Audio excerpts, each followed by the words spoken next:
3 सितंबर के the Hindu and Indian express analysis में बहुत बहुत स्वागत है आप लोगों का। अभी तक बहुत अच्छा प्यार दिया है आपने बाकी दोनों वीडियोस को। आगे देखते हैं इंडियन एक्सप्रेस और हिंदू की एनालिसिस जैसे भी पॉसिबल हो पाएगा मैं करता रहूँगा आप लोगों के लिए। और थोड़ा सा डीप हो जाता है कई बार पेपर पढ़ना, मेरे लिए भी दो दो न्यूज़पेपर सुबह सुबह स्टडी करना, it's a very long task. तो उसके बावजूद I am giving you such much as much as possible insights, जिससे कि आपको जो भी चीज़ें वो इंपॉर्टेंट हो पता हो, सारे एरियाज कवर करते हुए। तो आज तो जो हमारा दोनों न्यूज़पेपर उसमें बहुत ही ज़्यादा इंपॉर्टेंट चीज़ें कवर हुई हैं। एंड एक चीज़ तो दोनों पेपर में रही और कल से वो ज़्यादा न्यूज़ में है, मैंने ट्वीट्स भी बहुत सारे करे थे उसके ऊपर। और आप सबको पता है मैं किसकी बात कर रहा हूँ। We are talking about INS Vikrant. INS Vikrant भारतीय नेवी में इंडक्ट हो चुकी है और अगले 6 महीने वो फुल्ली ऑपरेशनल हो जाएगी इंडियन नेवी में और इंडियन ओशन रीजन में, ऑल ओवर वर्ल्ड में वो ट्रैवल करेगी, जहाँ भी पूरी दुनिया में ट्रैवल करना होगा ट्रैवल करेगी। और INS विक्रांत हमारे देश के लिए बहुत ही गर्व की बात है, नो डाउट। तो आज की इंडियन एक्सप्रेस एनालिसिस और हिंदू एनालिसिस में हम ट्राई करेंगे कि जितने भी पॉसिबल एस्पेक्ट्स उसको समझा जाए। और एक एक एस्पेक्ट्स को समझेंगे। कुछ एडिटोरियल्स भी थे वो ज़्यादा इंपॉर्टेंट थे, जैसे कि 2 एडिटोरियल्स थे हिंदू में, उसके बारे में बात करेंगे। तो चलते हैं। वक्रतुंड महाकाय सूर्यकोटि समप्रभ निर्विघ्नं कुरुम देव सर्वकार्येषु सर्वदा। चलिए स्टार्ट करते हैं। इनका नाम ले लिया तो स्टार्ट करते हैं अब। देखिए आज हमारा टॉपिक ऑफ डिस्कशन क्या है, INS विक्रांत नेवी का जो हमारा नया इंसानिया आया है उसके ऊपर हम बात करेंगे।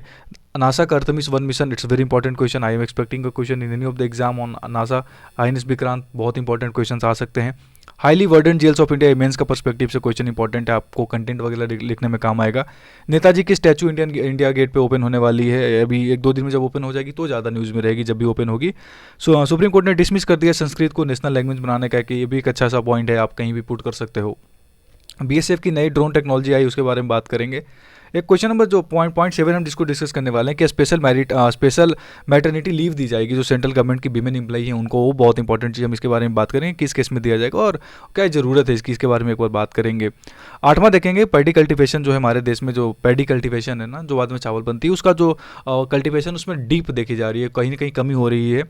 9 देखेंगे price capping of Russian oil पे जो G7 कंट्रीज हैं, ग्रुप 7 कंट्रीज, उन्होंने एक तरीके की प्राइस कैपिंग लगाई है, उसके बारे में बात करेंगे।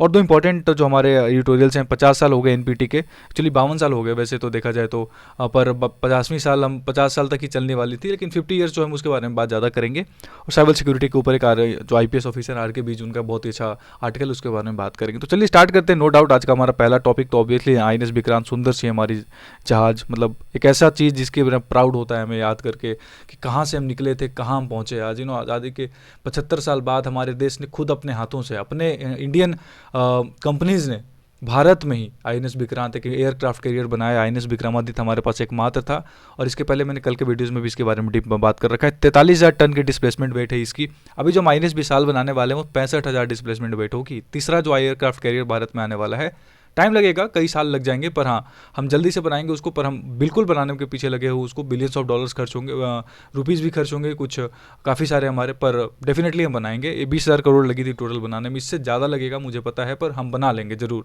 हमारी इंडियन इकॉनमी इतनी स्ट्रॉन्ग हो गई है। तो 61 मीटर ये चौड़ा है, बीट इसके देखे जाएंगे। तो कोचिन शिपयार्ड लिमिटेड है, याद रखना बहुत इंपॉर्टेंट है, कोचिन शिपयार्ड लिमिटेड में बनाई गई है। आपको जो किसी इंपॉर्टेंट एग्जाम में वगैरह में लिखना हो ना, INS विक्रांत क्या है, अगर कोई आपसे पूछा INS विक्रांत को एक सेंटेंस में बताओ, तो प्रधानमंत्री जी की लैंग्वेज में बता देना, it is the reflection of self reliant India. आत्मनिर्भर भारत का एक छवि दिखती है इसमें, एक परछाई दिखती है। Reflection of self reliant India is what we can say INS Vikrant is. ठीक है, ये 3 चीज़ें थी। ऑब्वियसली INS विक्रांत के ऊपर ही पूरा का पूरा आर्टिकल था 2-3 पेपर्स में, आप कहीं भी देख लो। INS विक्रांत 43,000 डिस्प्लेसमेंट वेट, 61.6 जो इसकी वेट है उसके बारे में बात की गई है। लगभग 20,000 करोड़ उस पर खर्च आए हैं, और बहुत जल्द ही हम इसको बनाने वाले हैं INS विशाल भी, तो उसके बारे में भी हम कभी बात करेंगे जब न्यूज़ में आएगा। तो ठीक है, INS विक्रांत कल की न्यूज़ है, जैसे कल की भी मैंने बात करी थी INS विक्रांत के ऊपर। और एक चीज़ आपको याद रखना है कि जो चाइना की जो एयरक्राफ्ट कैरियर्स हैं, जैसे लायोनिंग और सांडोंग, इसके अलावा जो फुजियान है उसका, ये सब ने बहुत ज़्यादा इंडियनों से प्रॉब्लम्स क्रिएट करे थे। लेकिन अब हमारे पास भी जल्दी ही एयरक्राफ्ट कैरियर आ चुका है, और INS विशाल भी आ जाएगा। तो हमारा जो ब्लू वाटर पॉलिसी है, ब्लू वाटर नेवी की जो पॉलिसी होती है ना, नेवी की जो ब्लू वाटर पॉलिसी, उसको हम इंप्लीमेंट करेंगे, उसको अपहेल्ड करेंगे। और आने वाले समय में इंडियन ओशन में, पूरी दुनिया में इंडियन नेवी, मैं एक बात बताऊँ, इंडियन नेवी एक ऐसी नेवी है ना जिसे सच में टकराने में बहुत प्रॉब्लम होती है दुनिया को। जिस दिन वो टकराएंगे ना, वो बर्बाद हो जाएंगे। इतनी स्ट्रॉन्ग है हमारी Indian navy, they are so मतलब strong when I can't say, मतलब इतनी स्ट्रॉन्ग इंडियन नेवी है इवन इंडियन नेवी के एडमायरल्स भी कई बार आराम से ऐसे आगे कहते हैं आप लोग चिंता मत करो, हम हैं इंडियन ओशन में। वो अलग बात है 2008 में एक बहुत हमारे साथ अनफॉर्चुनेट इंसिडेंट हो गया जब मुंबई में ब्लास्ट हो गया और वो सब आए थे कोस्टल एरिया से, that's a very unfortunate incident. But उसके बाद इंडियन नेवी ने अपने आप को बहुत स्ट्रांगली खड़ा करा है एंड आई होप कि हमारे साथ ये रहें जीवन भर, जब तक इंडिया है तब तक रहेंगे इंडियन नेवी। ठीक है, आगे चलते हैं। और देखिए नया इंसानिया आ गया है नेवी का, बहुत ही प्राउडली, कितना सुंदर लग रहा है ना हमारा देश का राष्ट्रीय झंडा। और ये तो वो चीज़ है ना जो शायद हिस्ट्री जिसने पढ़ी होगी उसको समझ में आ गया होगा। सर्नो वरुणा एक हमारा जो ध्येय वाक्य है, मोटो है इंडियन नेवी का, वो है। और ये जो चीज़ दिख रही है आपको, ये पता है कहाँ से लिया गया है? छत्रपति शिवाजी महाराज जब थे ना, जब उन्होंने इंडियन नेवी में, जब उन्होंने नेवी बनाया था ना दुनिया में पहली बार, इंडिया में, मतलब इंडिया के लिए उन्होंने जब नेवी पहली बार खड़ा किया था, चोला एम्पायर ने भी करा था, पर जो नेवी उन्होंने खड़ी कर दी थी ना, उसी का ये लोगो था, मुद्रा जिसको बोलते हैं ना, सील मुद्रा। ये है छत्रपति शिवाजी महाराज की सील मुद्रा, जहाँ से लिया गया है, जहाँ पे ये दिखाया जाता है कि भारत की जो 8 डायरेक्शंस है ना, ये जो 8 डायरेक्शंस हैं इंडियन नेवी की, वो किसी भी 8 डायरेक्शन से दुनिया के 8 कोनों में, 8 डायरेक्शंस में कभी भी सेल कर सकते हैं और कभी भी स्ट्रांगली अपने आप को खड़ा कर सकते हैं।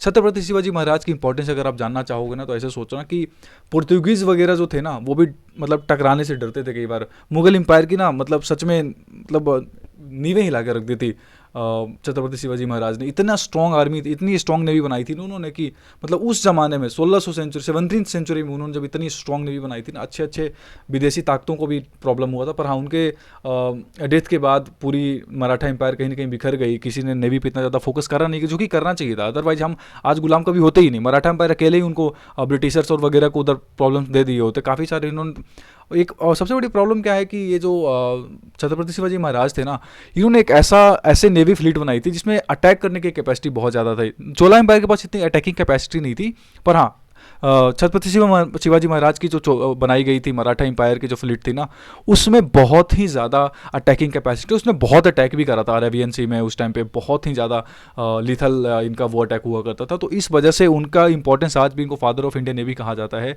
इस वजह से इनको रिकवर करके भारतीय नेवी में बहुत ही बड़ा इंपॉर्टेंस दिया गया छत्रपति शिवाजी महाराज की, और उन्हीं का स्टील मुद्रा लेकर हमने अपने इंडियन नेवी पे नया इंसानिया में दिया है। आप देखिए कितना सुंदर लग रहा है ना। कल मैं जब आया था मैंने ट्वीट भी करा था, ये हमारा पहले का था। बताओ यार, इसकी कोई मतलब है हमारे देश में संत जॉर्ज की? अरे हम तो जानते भी नहीं कौन थे, हमें तो पता भी नहीं था। अब ये न्यूज़ में नहीं आती तो अच्छे अच्छे बंदों को पता भी नहीं है संत जॉर्ज का ये जो क्रिस्ट है, क्रिसेंट है, उसको मतलब यूज़ किया गया है यहाँ पे इंसानिया के रूप में। अब क्यों करते थे मुझे नहीं पता, 70 सालों तक क्या दिक्कत थी। आराम से कभी भी चेंज कर सकते। वाजपेयी साहब ने चेंज भी करी थी, बाद में नेक्स्ट गवर्नमेंट आई उसने वापस से चेंज कर दिया। ये सब सही चीज़ नहीं है, this is not right at all. मैं तो कभी इस चीज़ का सब पक्षधर नहीं हूँ। भारत का फ्लैग के साथ यार, भारत के पास इतनी सारी चीज़ें हैं, मतलब डेफिनेटली। अब ये पता नहीं करे इस पे ऊपर हमारा ये शोक स्तंभ क्यों बैठा दिया उन्होंने, क्या था? अब देखिए खैर जो भी है, अब नया तो आ गया है, अब नई गवर्नमेंट आए, पता ना चेंज ना हो जाए, मुझे तो नहीं पता। पर हाँ, this is looking so beautiful, I can say this. Son of Varun आपको याद रखना है। ये इंसानिया कहाँ से ली गई? छत्रपति शिवाजी महाराज की, उसके बारे में बात करेंगे अभी नेक्स्ट वाले में स्लाइड में। देखिए छत्रपति शिवाजी महाराज की जो सील मुद्रा थी वहाँ से ली गई थी ये न्यू इंसानिया हमारी, ये बहुत ही इंपॉर्टेंट है। इसके अलावा इनके एक बहुत ही अच्छे बाद में कमांडर भी बने थे, जो आंग्रे खामोजी थे ना, मतलब if I am not on the right name, then उन्होंने भी बहुत ज़्यादा कंट्रीब्यूट करा था। इसके बाद जो आंग्रे थे हमारे, उन्होंने बहुत ही ज़्यादा, जो संत जॉर्ज क्रॉस था, इसको पता नहीं क्या सोच कर लिया गया। इन मराठा एम्पायर जैसे मैंने इंपॉर्टेंस बताई इसका, जैसे कान्होजी आंग्रे की बात कर रहे थे अपन। इसके अलावा जो हमारा INS शिवाजी है, INS आंग्रे है, ये सब इंपॉर्टेंस इंडियन नेवी बहुत ज़्यादा देती है। हमारे डिफेंस फोर्सेज बहुत ही ज़्यादा छत्रपति शिवाजी महाराज की रिस्पेक्ट करते हैं इंडियन नेवी के मामले में, और बहुत ही ज़्यादा उनका कॉन्ट्रीब्यूशन हमेशा से एडमायर किया जाता रहा है। ये बहुत ही ज़्यादा लिथल था अटैक। मैंने इनको बोला, जैसे आपको सबको बताया कि ये उस समय विजय दुर्ग नाम के कई सारे नेवल फोर्ट भी बनाए थे, सिंधु दुर्ग, बाद में कल्याण में, भिवाड़ी में, बहुत सारे इन्होंने फोर्ट बनाए अपनी जीत का, जो नेवी इनको जीत दिलाती थी ना उसके नाम पे बहुत ज़्यादा फोर्ट्स बनाते थे, जैसे विजय दुर्ग, सिंधु दुर्ग, भिवाड़ी, है ना। देन कल्याण में भी फोर्ट्स बना, और आज तक वो फोर्ट्स कभी कन्क्वायर हुआ नहीं, बहुत प्रॉब्लम्स हुआ था कभी उन फोर्ट्स को कन्क्वायर करने में। So this are the importance of Chhatrapati Shivaji Maharaj whenever we talk about Indian navy. तो ये इंपॉर्टेंस को एडमायर करते हुए हमने नए इंसानिया में उनके जो सील मुद्रा थे उसका जगह दिया है, ठीक है। तो ये बहुत इंपॉर्टेंट आपको याद रखना कि कहाँ से ली गई है, मराठा एम्पायर के शिवाजी महाराज जी के जो उन्होंने फ्लीट बनाई थी ना, उसका सील मुद्रा का यूज़ करके हमने, मतलब कितने साल हो गए, मतलब 600 साल पहले की बात है, उसके बाद हमने इस चीज़ को, आज भी उनकी लेगेसी हमारे साथ है। That's very very that is the impact of a person. मतलब he is not a person in self, मतलब अपने आप में वो बहुत इंपॉर्टेंट व्यक्ति थे, मतलब क्या ही बोलूँ मैं, बहुत बड़े। आगे चलेंगे। आगे जाने से पहले I would request everybody to please follow daily newspaper PDF discussion, जहाँ पे आपको टेलीग्राम चैनल का लिंक आपको डिस्क्रिप्शन में भी मिल जाएगा, कमेंट सेक्शन में भी मिल जाएगा। न्यूज़पेपर में डेली डाल देता हूँ, हाईलाइटेड पार्ट्स डाल देता हूँ, वीडियो के लिंक मिल जाएंगे, सारी इंपॉर्टेंट अपडेट्स मिल जाएंगे, कोई भी एग्जाम से अपडेट हो वो आपको यहाँ पे मिल जाएगा। यूपीएससी स्क्रीनशॉट को फॉलो करिए ट्विटर पे, बहुत इंपॉर्टेंट, ट्विटर से अच्छा कोई social media platform UPSC exam के लिए तो है नहीं। ठीक है, आगे चलेंगे। देखिए आगे देखें, बहुत इंपॉर्टेंट है, expecting question on any of the exam, any exam that Artemis 1 mission launch होने वाला है आज 3 तारीख को, नासा लॉन्च करने वाली है। आर्टेमिस 1 मिशन एक पहला मिशन है जिसमें पहली बार कोई महिला चांद की धरती पे जाने वाली है। आई थिंक ये मतलब हम विटनेस कर रहे हैं इस चीज़ को, ये हमारे लिए बहुत इंपॉर्टेंट है कि हम इस एज में हैं जहाँ पे हमने विटनेस करा। नील आर्मस्ट्रॉन्ग को तो देख नहीं पाए हम कभी, एंड उनका वो मतलब मोमेंट हम कभी नहीं देख पाए, पर हाँ शायद ये मोमेंट जरूर देखेंगे जब एक महिला, एक वीमेन जो है वो कदम रखेगी मून के सरफेस पे। वो हमारे लिए बहुत इंपॉर्टेंट है। आर्टेमिस 1 मिशन के द्वारा नासा जो है इस बार यही करने वाली है 50 साल बाद। 1972 में अपोलो 17 गई थी लास्ट मिशन नासा ने जब भेजी थी चांद की धरती पर। उसके पहले जो सबसे सक्सेसफुल मिशन था आप सबको पता है, Apollo 11 mission 1969। Neil Armstrong, Buzz Aldrin, जो ये लोग गए थे वहाँ पे, 3 जो हमारे बहुत बड़े जो हमारे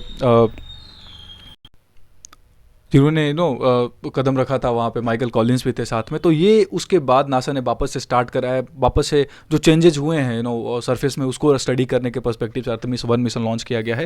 ये मिशन आपको याद रखना है, आर्टेमिस 1 मिशन किस स्पेस एजेंसी का, ये क्वेश्चन पूछा जा सकता है आपसे, तो आपको याद रखना है नासा का मिशन है, बहुत इंपॉर्टेंट। जब इसके बारे में और डिटेल में बात करेंगे, जब ये लॉन्च हो जाएगा, क्या इसका रिस्पॉन्स आया है और भी बात करेंगे। वैसे नासा का जो जेम्स वेब टेलीस्कोप है वो भी ज़्यादा न्यूज़ में था, अभी उसके बारे में बात कर लेंगे कभी। जैसी वो चीज़ें और भी, जैसे जुपिटर वगैरह की इमेजेस भेज दें, तो वो मैं करंट अफेयर्स वीडियो में जल्दी कवर करने वाला हूँ, इसका पार्ट 4 लेकर आऊँगा, उसमें कवर करेंगे जल्दी ही। आगे चलेंगे। और देखिए इंपॉर्टेंट है मेंस के पर्सपेक्टिव से कि जो भारतीय जेल हैं वो हाईली वर्डेंड है। आप सबको पता है भारतीय जेलों में जो ऑक्यूपेशन कैपेसिटी है, कई कई जेलों में तो 130% है, 140%, मतलब 100 लोग रहने चाहिए तो 140 लोग हैं, 150 लोग हैं। So this is the condition of dilapidated state condition of what jails in India, and this is completely violation of human rights. Obviously बहुत ज़्यादा क्रिटिसिज्म भी होते हैं हमारे देश की ह्यूमन राइट्स में जब भी बात आती है जेलों की, वहाँ पर बहुत ज़्यादा प्रॉब्लम्स आती है। एंड अभी भी वैसे भी जो जेल्स टर्म है वो न्यूज़ में था, क्योंकि बिल्किस बानो के जो रेपिस्ट थे उनको रिमिशन कर दिया गया था, जो उनको छोड़ दिया गया एग्जीक्यूटिव ऑर्डर से, तो उस वजह से भी जेल का जो है ना इम्पैक्ट वो बहुत ज़्यादा न्यूज़ में भी था। तो अभी एक एनसीआरबी की जो डेटा आई उसमें एक बात करी गई है कि जो बहुत ज़्यादा भारतीय जेल है वो हाईली वर्डेंड है, डेफिनेटली इट्स ट्रू। एंड जो ऑक्यूपेंसी रेट है कई कई स्टेट्स में अगर आप देखोगे तो 120% है, 118% है, 130% है। So this is something that we should focus on. हमें डिक्लाइन करना चाहिए, हमें फोकस करना चाहिए कि हम ज़्यादा से ज़्यादा जो कन्विक्शंस हैं हमारे उसको थोड़ा सा तरीके से रखा जाए। मतलब कई सारे अंडर ट्रायल्स केसेस बहुत हैं इंडिया में, आप सब याद रखना। अंडर ट्रायल्स जो है ना, लगभग 40% से ज़्यादा जो हमारे जेलों में बंद है ना वो व्यक्ति अंडर ट्रायल्स ही तो हैं। अभी उनकी ट्रायल चल रही है, they are almost 4 year 5 year 10 year 5 साल 6 साल, वो तो उनका ट्रायल चलता ही रहता है। तो ये जो चीज़ है वो बहुत प्रॉब्लम क्रिएट करता है भारत में। अंडर ट्रायल्स जो है वो उसके बारे में बातचीत होनी चाहिए और होती भी है कई बार। सुप्रीम कोर्ट ने भी कई बार बोला है गवर्नमेंट को कि इसके बारे में एक पॉलिसी लेकर आइए कि हमें कैसे डील करना है। जैसे कई सारे रीजन्स में दे रखा है, जैसे कि नॉन पेमेंट ऑफ फाइन में उत्तर प्रदेश में देखो 700 से ज़्यादा केसेज हैं, 700 ज़्यादा जेल में बंद है। अगर आप एक्विटेड देखो अंडर ट्रायल्स में तो लगभग 24,000 से ज़्यादा एक्विटेड है अंडर ट्रायल्स में। बहुत स्टेट्स में दिया हुआ है, कुछ स्टेट्स में दिया हुआ, कुछ फॉरेनर्स भी जेल में हैं, उनका भी कन्विक्शन चल रहा है। Related arms and export explosives related act उसमें भी बहुत ज़्यादा है। मतलब ये कहना में ये चाह रहा है आर्टिकल कि जो बहुत सारे जेल्स हैं हमारे इंडियन जेल्स वो बहुत ज़्यादा हाईली वर्डेंड है because of under trials, because of low performance और something lack of policy making. So बहुत सारे रीजन्स हो सकते हैं जहाँ पे जो जुडिशरी हाईली वर्डेंड है, नो डाउट जुडिशरी काम नहीं कर पा रही है। तो कहीं ना कहीं हमें बहुत सारे एरियाज़ पे फोकस करना पड़ेगा। ह्यूमन राइट्स का वायलेशन हो जाता है, तो इसके बारे में ह्यूमन राइट्स एजेंसीज बहुत ज़्यादा जो है वो न्यूज़ में भी रहती हैं और वो बहुत ज़्यादा इसके बारे में कंप्लेन भी करती हैं। तो ये जो चीज़ आप मेंस के आंसर राइटिंग में लिख सकते हो। कई बार क्वेश्चन आया भी है, जो हमारा पेपर है उसमें यूपीएससी के पेपर में आते भी हैं सवाल इसके बेसिस पे।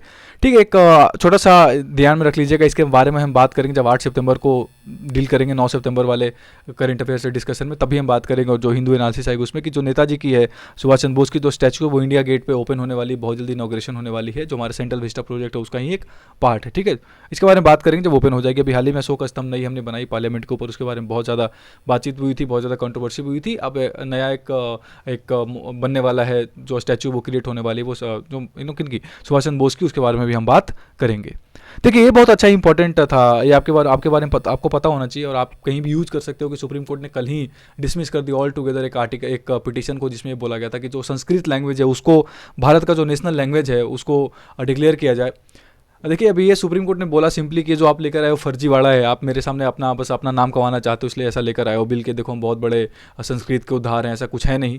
ठीक है, एंड ऐसा कुछ होगा भी नहीं, क्योंकि देखिए national language is a very very very very complex issue in India. मतलब जब से आज़ाद हुआ है देश, तब से नेशनल लैंग्वेज बहुत बड़ा इशू बना हुआ है, क्योंकि India is a multi diverse country. हम एक अपने आप में सब कॉन्टिनेंट रीजन है, तो हम इतना आसानी से किसी भी एक लैंग्वेज को इतना ऊपर का दर्जा नहीं दे सकते। लाइक हिंदी डेफिनेटली इंडिया में सब ज़्यादा बोली जाती है, पर हाँ हम हिंदी को नहीं है ऑल टुगेदर नेशनल लैंग्वेज कर सकते हैं, ऑफिशियल लैंग्वेज है, पर नेशनल लैंग्वेज में अभी भी नहीं डिक्लेयर कर सकते, क्योंकि साउथ इंडिया, फिर वेस्ट इंडिया, फिर नॉर्थ ईस्ट इंडिया के बहुत सारे जो स्टेट्स हैं उनका अपना एक प्रॉब्लम क्रिएट होता है। तो they are right and wrong, आपका ओपिनियन होगा, आप इसके ऊपर आप कमेंट कर सकते हैं, अपना आंसर राइटिंग में लिख सकते हैं। और समटाइम्स आई फील दैट ठीक है, it's okay, India is such a big country कि हम नहीं कर पा रहे नेशनल लैंग्वेज, तो इस तरह का जो प्ली लेकर आप ना ही जाएं सुप्रीम कोर्ट में, डेफिनेटली उसको ऑल टुगेदर खारिज ही कर दिया जाएगा। कि ये जो आप तर्क दे रहे हो कि संस्कृत लैंग्वेज सबसे पुरानी लैंग्वेज है जिसने पूरी दुनिया में लैंग्वेज क्रिएट करे, तो कई सारे लोगों का कहना है कि बंगाली सबसे पुरानी लैंग्वेज थी, है ना, कई तमिल सबसे पुरानी लैंग्वेज है सबसे पहले, कई लोगों का ये भी कहना है कि मतलब कितने साल पहले, हम बिफोर एरा की बात कर रहे हैं, उस टाइम की बात कर रहे हैं। तब देखते हैं, अब सुप्रीम कोर्ट में इस तरह के इंटरटेन तो किए नहीं जाते केसेस, बाकी अब it's totally come policy making issue की गवर्नमेंट इसको कैसे डील करती है, तभी नेशनल लैंग्वेज आ पाएगा, अगर पूरे देश कंसेंसस बनाकर पार्लियामेंट से कुछ चीज़ पास होती है तब। ठीक है, आगे चलते हैं। 22 केसेस वैसे हमारे ऑफिशियल लैंग्वेज रिकॉग्नाइज्ड है, आपको पता होना चाहिए। जो शेड्यूल 8 है हमारा, उसके शेड्यूल 8 में जो है उसमें इंक्लूडेड है 22। राजस्थानी नहीं है, एक बात याद रखना, राजस्थानी की बात चल रही है, और ये चीज़ इंपॉर्टेंट है हमारे लिए जानना। इंग्लिश नहीं है, इंग्लिश की भी बात चल रही थी। देखते हैं बाकी अब सुप्रीम कोर्ट और पॉलिसी मेकिंग सिस्टम किस तरीके से काम करती है इसके ऊपर, तो जब ही आएगा बात करेंगे। एक स्पेशल मैटरनिटी लीव के ऊपर एक आर्टिकल था कि कुछ बच्चे ऐसे होते हैं सेंट्रल गवर्नमेंट एम्प्लॉई के, जो महिलाएं हैं जो सेंट्रल गवर्नमेंट एम्प्लॉई हैं, जैसे कोई मान लो किसी मिनिस्ट्री में काम कर रही हैं और कोई वीमेन है वो, और उनके 2 बच्चे भी हैं, अंडर 2 बच्चों से कम, मतलब 2 बच्चे होने चाहिए, 2 बच्चों से ज़्यादा नहीं। अगर उनका कोई बच्चा जो होता है वो जन्म के बाद उस बच्चे की मृत्यु हो जाती है अगर, तो जो ट्रॉमा फेस करती है वो माँ ना, उस ट्रॉमा को रोकने के लिए उनको 60 दिन की एक स्पेशल मैटरनिटी लीव दी जाएगी कि आप आराम से अपने आप को रिकवर करें फिर जॉब पाएँ, क्योंकि किसी भी माँ के लिए पॉसिबल नहीं है कि उनका बच्चा अगर कल को वो डेथ हुआ और अगले दिन से आप ऑफिस ज्वाइन करो। दैट्स कम्प्लीटली इनह्यूमेन और it's not possible at all. और एक और बात है इसमें स्टील बर्थ, मतलब ये जो जन्म के कितने दिन तक देखा जाएगा, तो 28 दिन तक देखा जाएगा कि अगर 28 दिन तक बच्चा अगर आपकी डेथ हो जाती है तो वो जो ट्रॉमा है उसे निकलने में काफ़ी समय लग जाता है। वैसे तो कभी नहीं निकल पाती एक माँ, पर हाँ फिर भी अब पूरे जीवन तो उनको मैटरनिटी लीव नहीं दिया जाएगा, दैट्स नॉट वाइबल। तो 60 दिन की एक मैटरनिटी लीव दी जाएगी 2 महीने की। और स्टील बर्थ भी एक कॉन्सेप्ट होता है कि अगर आपका बच्चे में कोई ग्रोथ दिख नहीं रहा, कोई पॉसिबिलिटी नहीं दिख रहा कि 28 दिन के बाद भी वो जिंदा रहेगा, तो फिर भी उस केस में आपको दिया जाएगा। तो this is completely a very good initiative by the government of India. तो ये देखते हैं, बाकी इसके ऊपर जो भी बातचीत होगी कैसे इंप्लीमेंट होगा वो जरूर कभी बात करेंगे। बीएसएफ ने एक ड्रोन वेस्ट बहुत अच्छा ड्रोन टेक्नोलॉजी सिस्टम बनाया है, जिसमें क्या होगा कि जो बहुत ज़्यादा राइट्स दंगे वगैरह की सिचुएशन होती है ना, हज़ारों लोग एक साथ खड़े हो जाते हैं, तो नेवी यार कल से INS विक्रांत से नेवी निकल रही कंटिन्यू मुँह से। तो जो हमारी जो BSF है वो क्या करेगी, या फिर जो इसने टेक्नोलॉजी बनाई है कि फोर्सेस को दे देंगे, जो इंडियन आर्मी है या फिर जो भी और जो ग्राउंड लेवल पर डील करते हैं एजेंसीज, एक तरीके की टेक्नोलॉजी दी जाएगी उनको कि एक अपना ड्रोन के माध्यम से कैसा टीयर गैस गिरा देना उनके भीड़ पे, ताकि वो छितर बितर हो जाए। मतलब ये ज़रूरी नहीं है कि आप फर्स्टली सामने और फिर दूर से ही फेंको, बीच में जा भी नहीं पहुँच नहीं पाए, तो आप जहाँ भी आप लोकेशन प्रिसाइजली लोकेशन के अकॉर्डिंग उनको बीच में गिरा दो ड्रोन का यूज़ करके, एंड देन आफ्टर आप उसके बाद वो भीड़ अपनी है जो छट जाएगी। ये इंपॉर्टेंस को ध्यान में रखते हुए बनाया गया है। आगे चलेंगे। देखिए पैडी का जो कल्टीवेशन है वो इंडिया में डिक्लाइन हो रहा है। जो हमारा पैडी मतलब धान जब हस्क से अलग कर देते हो तो धान बन गई, जब वो खेत में है तो पैडी है, तो वो कल्टीवेशन जो है वो डिक्लाइन हो गई है काफ़ी हद तक। काफ़ी देखा गया लगभग 22,90,000 हेक्टेयर जो है वो एरिया में किस बार कम कल्टीवेशन हुआ इंडिया में। उसका सबसे बड़ा रीज़न क्या है, जैसे बिहार में देखो, उत्तर प्रदेश में देखो, जो ड्राउट की कंडीशन आ गई है। बारिश होनी थी बिहार में, होनी चाहिए बिहार है, उत्तर प्रदेश में हो रही है राजस्थान में भी, उधर बॉर्डर से एरियाज़ में, अरावलीज के बियॉन्ड है ना, लीवर्ड एरियाज़ में पता नहीं कैसे हो रही है वहाँ पे मानसूनल चेंजेस कितना ज़्यादा कैसे आ गया कि श्रीगंगानगर में इतनी ज़्यादा बारिश हो गई, जबकि होती नहीं है यूजुअली बारिश उधर। तो ये जो चीज़ है उसके लिए भी इंपॉर्टेंट है कि आपको ध्यान रखना कि ये जो अरावलीज में जो कटिंग्स वगैरह हुई हैं, जो एयर उनसे टकरा कर लौटना चाहिए था वो हवाएं पास कर गई हैं अरावलीज को, तो माइनिंग वगैरह का इम्पैक्ट है। इसके वजह से जो बारिश होनी चाहिए थी बिहार यूपी में वो हुई नहीं, उसकी वजह से बहुत बड़ा रीजन जो है हमारा वो ड्रॉट के एरिया में आ गया है। तो इसके वजह से जो पैडी का कल्टिवेशन है वो देखा गया है। और कुछ लोगों का कहना है कि जो फर्टिलाइजर सब्सिडी देते हैं वो भी खत्म कर दिया आपने, फर्टिलाइजर सब्सिडी, फर्टिलाइजर्स की कीमतों बढ़ा दी आपने, इसके वजह से भी जो डिक्लाइन है पैडीज में वो देखा गया है। पैडी के साथ साथ पल्सेज में भी डिक्लाइन देखा जा रहा है, पल्सेज में भी, दालों में भी काफ़ी हद तक कमी आई है। एंड अगर ऐसा होता रहा तो मुझे लगता है बहुत जल्दी से इन्फ्लेशन और जो है वो काफ़ी हद तक बढ़ेगी एंड काफ़ी डिफिकल्ट हो जाएगा फिर RBI के लिए चीज़ मैनेज करना। ठीक है, आगे चलते हैं।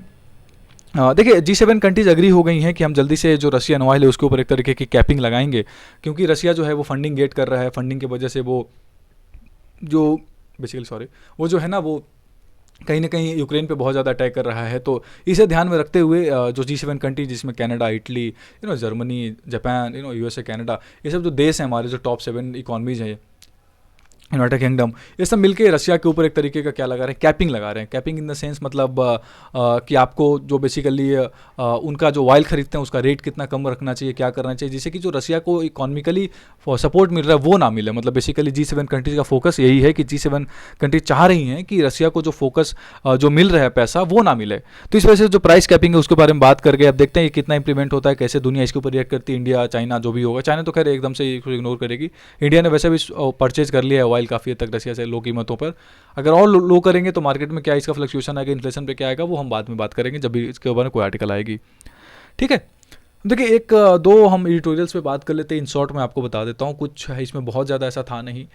हुआ क्या कि 50 साल से ज़्यादा हो गया नेशनल प्रोलिफरेशन ट्रीटी की, उसके भी खाली में मीटिंग हुई थी, 52 साल पे मीटिंग हुई थी, होनी तो 50 साल पे थी 2020 में, पर वो कोविड की वजह से हो नहीं पाई थी। तो नेशनल प्रोलिफरेशन ट्रीटी की सिग्निफिकेंस इंडियन हिस्ट्री में, पूरी दुनिया की हिस्ट्री में ये बोला जाता है कि वर्ल्ड वार 2 में जब बहुत बड़ा एक कांड करा था USA ने, जब हिरोशिमा और नागासाकी पे जो बम गिराया उन्होंने, एटम बम, उसके बाद पूरी दुनिया समझ गई थी कि न्यूक्लियर वेपन से तो लड़ाई नहीं कर सकते। मतलब इट इज़ नॉट पॉसिबल कि मतलब न्यूक्लियर वेपन का यूज़ करके आप लड़ाई कर लोगे। क्योंकि एक बात कही थी आइंस्टीन साहब ने कि मुझे तो नहीं पता पूरी दुनिया थर्ड वर्ल्ड वार किस चीज़ से लड़ेगी, कैसे लड़ाई होगी, पर इतना पता है फोर्थ वर्ल्ड वार हम चाकुओं से और कुल्हाड़ियों से लड़ेंगे।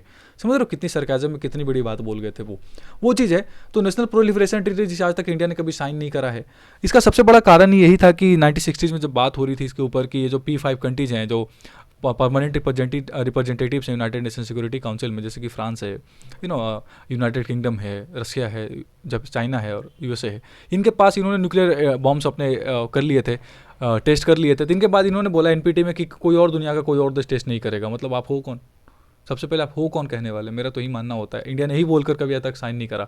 आपको याद रखना है कि इंडिया ने नेशनल प्रोलिफरेशन ट्रीटी आज तक साइन नहीं करा है, और इसी वजह से कहीं ना कहीं हमारा जो हम NAG का मेंबर बनने में जो हमारा है वो भी आज कई बार प्रॉब्लम्स आते हैं।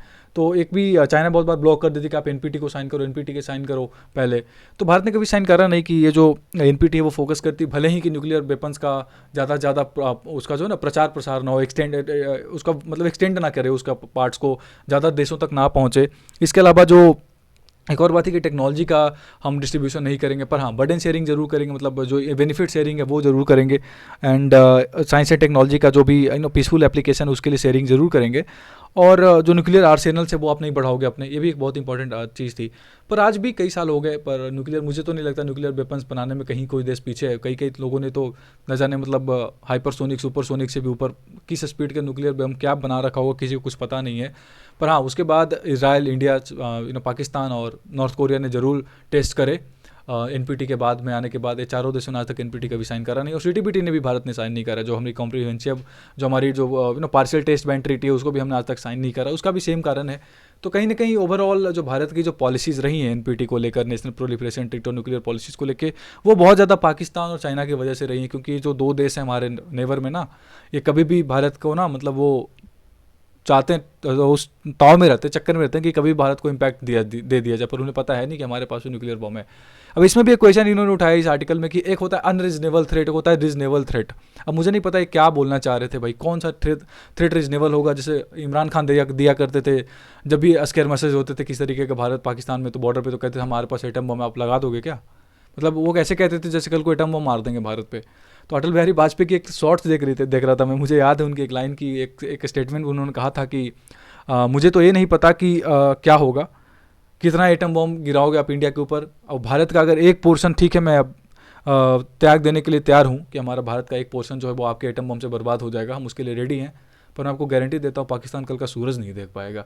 ये अटल बिहारी वाजपेयी साहब की लाइन थी, बहुत ही बड़ी लाइन थी। अभी गूज़बम्स आ गया मेरे को ये बोलने में ही कि सच अ लीडर ही वाज। तो ये जो चीज़ है ना, इंडिया में बहुत पहले से चली आ रही है कि ये जो हम न्यूक्लियर फर्स्ट, जो नो फर्स्ट पॉलिसी हम उसको अब चेंज करने वाले हैं। चेंज कर भी दिया हमने, न्यूक्लियर डेटरेंट के रूप में यूज़ करते थे। तो अब रिस्ट्रिक्टेड और अनरिस्ट्रिक्टेड का कोई कॉन्सेप्ट होता नहीं। अगर न्यूक्लियर वेपन है तो अगर आप थ्रेट दे रहे हो तो थ्रेट दे रहे हो, बस सिंपल। उसमें अनरीजनेबल और रीजनेबल का कोई बात करने की ज़रूरत है ही नहीं, ठीक है। और एनपीटी ने कई बार, एनपीटी के बाद देखो, एनपीटी सबसे बड़ा इफेक्ट में ना आने का बहुत बड़ा कारण रहा है रसिया यूएसए जो है ना, जो बॉर्डर, जो उनका डिस्प्यूट है कोल्ड वॉर के बाद से, कोल्ड वॉर के ख़त्म होने के बाद भी जो आज तक चली आ रही है। और आज तक देखो स्टार्ट ट्रीटी अभी तक वो कर नहीं पाए, नई वाली बात चल रही है उनके ऊपर। इंटरमीडिएट जो न्यूक्लियर फोर्सेज का, जो इंटरमीडिएट रेंज न्यूक्लियर फोर्सेज का जो एक एग्रीमेंट था, उससे यूएसए अपने आप को बाहर कर लिया डोनाल्ड ट्रंप ने 2019 में। उससे जो होता क्या था कि एक दूसरे के ऊपर कभी भी जो नहीं, वो तो ओपन स्काई ट्रीटी थी। इंटरमीडिएट रेंज न्यूक्लियर फोर्सेज में क्या होता था कि 500 से लेकर 5500 किलोमीटर तक के जो मिसाइल्स थे वो आप नहीं बना सकते थे। ये जो चीज़ है वो भी इंपॉर्टेंट था। ग्राउंड लॉन्च मिसाइल्स होता था, क्योंकि आप वहाँ से मारोगे तो यूएसए तक पहुँच जाएगी। तो ये चीज़ थी, वो कोल्ड वार में सब बातें हुई थी। रोनाल्ड रेगन उस टाइम पे राष्ट्रपति हुआ करते थे यूएसए के, बहुत बड़े लीडर थे वो। तो उन्होंने कहीं ना कहीं एक बात कही थी कि कभी भी हमें न्यूक्लियर वॉर को, लड़ाई को कभी भी प्रोत्साहन नहीं देना चाहिए। अगर है भी तो उसको बस अपने पास रखें, कभी उसको थ्रेट के रूप में यूज़ ना करें। तो इस आर्टिकल में बस इतना ही कहा गया है कि ये जो हम न्यूक्लियर प्रोलिफरेशन ट्रीटी जिसकी एक मीटिंग हुई है, उसके ऊपर फोकस करते हुए उन्होंने बोला कि किस तरीके से पूरी दुनिया इसके बारे में चाहे तो फोकस करके आने वाले समय में इस डेटरेंट को ख़त्म कर सकते हैं, और हम बहुत जल्द चाहें तो एक न्यूक्लियर फ्री कंट्री बन सकते हैं। और कैसे बन सकते हैं, बस ट्राई करना है, बैठकर बातें करनी है, ठीक है। आगे चलेंगे, लास्ट देखेंगे आज का जो टॉपिक है हमारा, आईपीएस ऑफिसर आर के बीच की एक बहुत अच्छी आर्टिकल आई है, बहुत ही कंसर्निंग आर्टिकल आई है कि जो इंडिया की साइबर इंफ्रास्ट्रक्चर है वो बहुत ही ज़्यादा अभी प्रॉब्लम है, डायलेपिएटेड कंडीशन में, उसमें बहुत ज़्यादा इंप्रूवमेंट की ज़रूरत है। उन्होंने ऐसा क्यों कहा कि ये जो देखो साइबर क्राइम्स दुनिया में बहुत ज़्यादा बढ़ गई है, साइबर क्राइम्स काफ़ी ज़्यादा बढ़ गए, नो डाउट। अब रसिया, नॉर्थ कोरिया, यहाँ से चाइना से बैठे बैठे कभी भी भारत के किसी भी nuclear plant, thermal power plant पर अटैक कर दिया जाता है, कंप्यूटर हैक कर लिए जाते हैं, प्रधानमंत्री ऑफिस में भी कई बार अटैक कर दिया जाता है। तो साइबर सिक्योरिटी हमारे देश में बहुत इंपॉर्टेंट है, उसे बहुत हद तक रोकना चाहिए, बहुत हद तक क्या मतलब, ऑल टुगेदर रोकना चाहिए, भारत को बहुत फोकस करना चाहिए। इसमें ही बात करी गई है कि किस तरीके से ख़त्म कर सकते हैं, कम कर सकते हैं। देखिए कुछ चीज़ें इंपॉर्टेंट है हमारे देश में कि जो एविडेंसेज है साइबर क्राइम्स, जो भी हमारे यहाँ जो साइबर एविडेंसेज एक्सेप्टेबिलिटी आज भी बहुत कम है कोर्ट्स में, उसके ऊपर बात की गई कि उसे हमें बढ़ाना चाहिए, साइबर एक्सेप्टेबिलिटी हमें रखना चाहिए, साइबर लॉज के बारे में जो भी चीज़ें हैं उसके ऊपर। दूसरी चीज़ की जो एक आर्टिकल इन्फॉर्मेशन टेक्नोलॉजी एक्ट जो है हमारा, उसका जो सेक्शन 80 बात करता है कि जब भी इस तरह की कोई केसेज आती है किसी भी पुलिस स्टेशन में, तो इंस्पेक्टर रेंज का ऑफिसर ही आदमी जो है उसको इन्वेस्टिगेशन करेगा। वो पॉसिबल नहीं है क्योंकि सब जगह इंस्पेक्टर्स होते नहीं अवेलेबल, तो ऐसा ही होते हैं, सब इंस्पेक्टर्स होते हैं। तो सब इसमें उन्होंने बात करी है कि जो इन्फॉर्मेशन टेक्नोलॉजी एक्ट है, वैसे मैं इन्फॉर्मेशन टेक्नोलॉजी एक्ट पे पूरी लॉ कवर करने वाला हूँ अगले महीने, बहुत जल्दी, इस मंथ के लास्ट के बाद, इसके अगले मंथ में कवर कर दूंगा मैं। तो उसके बारे में बात करी कि सब इंस्पेक्टर लेवल पे लाया जाए, उसको चेंज किया जाए थोड़ा सा, और स्टेट गवर्नमेंट की जो कैपेसिटी है वो बढ़ाया जाए। स्टेट गवर्नमेंट बहुत हद तक लड़ाई नहीं कर पाती साइबर सिक्योरिटीज़ में, साइबर, क्योंकि इट्स अ स्टेट सब्जेक्ट ना, पुलिस और जो ऑर्डर है, पब्लिक ऑर्डर, वो पुलिस स्टेट सब्जेक्ट है, तो उसमें भी कहीं ना कहीं जो स्टेट का रोल है वो भी हमें फोकस करना चाहिए, उसे भी बढ़ाने की ज़रूरत है। और देखिए इंडीड हमारे पास जो भी एजेंसीज हैं, जैसे सर्टीन है, जो हमारा सर्टीन जो मिनिस्ट्री ऑफ होम अफेयर्स से फाइट के अंडर काम करके फाइट करती हैं किसी तरीके की क्रिमिनल इमरजेंसी रिस्पॉन्स सिस्टम जिसको बोलते हैं, टीम है, उसको बहुत ज़्यादा इंपावर करने की ज़रूरत है हमारे यहाँ। बहुत इंपॉर्टेंट है कि हमारे पास एक ऐसी एजेंसी हो जो ऑलमोस्ट इंडिपेंडेंटली काफ़ी तेज़ी से फाइट करे, काफ़ी स्ट्रांगली फाइट करे, काफ़ी डीपली फाइट करे। ये हमारे लिए बहुत इंपॉर्टेंट है। इन्होंने इसी सब चीज़ों पर जिक्र करा है कि कुछ केसेज में भी बात करी, जैसे कि फिजिकल एक्सेप्टेबिलिटी जो मैंने बात करी केसेस में, कोर्ट्स में, और जो फंडिंग है केसेस में, और उसके अलावा जो हम बजटरी एलोकेशन उसको भी बढ़ाने की ज़रूरत है। तो कहीं ना कहीं जो हमारा केसेज है और जो हमारा साइबर क्राइम्स से रिलेटेड जो भी हम आज तक स्टेप्स लेते हैं, उसको बहुत ज़्यादा इन्हांस करने की ज़रूरत है, एक तो पहली चीज़। और एक और चीज़ उन्होंने बोली कि ये जो डाटा लोकलाइजेशन है उसे भी फोकस करने की बहुत ज़रूरी है हमारे लिए, क्योंकि data localisation is a very important concept in today's world. क्योंकि जब तक डेटा हमारे पास नहीं रहेगा हम कैसे स्टडी कर पाएंगे। अब किसी इंडिया में कोई ऐसा अटैक हुआ, कुछ भी ऐसा हुआ किसी माध्यम के थ्रू, किसी मीडियम के थ्रू, उसका जुरिडिक्शन मान लो किसी और कंट्री में रखा हुआ है, तो हम उसका मतलब यूज़ नहीं कर पाएंगे। एक्स्ट्राडिशन ट्रीटी हमारे पास है पर फिर भी नहीं कर पाते हैं बहुत ज़्यादा। तो कहीं ना कहीं डेटा लोकलाइजेशन पर फोकस करना है, और सेंट्रल गवर्नमेंट का रोल काफ़ी ज़्यादा इसमें इंपॉर्टेंट है। इसके बारे में बात करी आरकेबी साहब ने। तो जो भी चीज़ें थी मैंने आपको बता दिया है, आप कमेंट सेक्शन को चेक करिए, आपको सारी चीज़ें वहाँ पे मिल जाएगी। And definitely follow the channels and subscribe the channel. Thank you so much.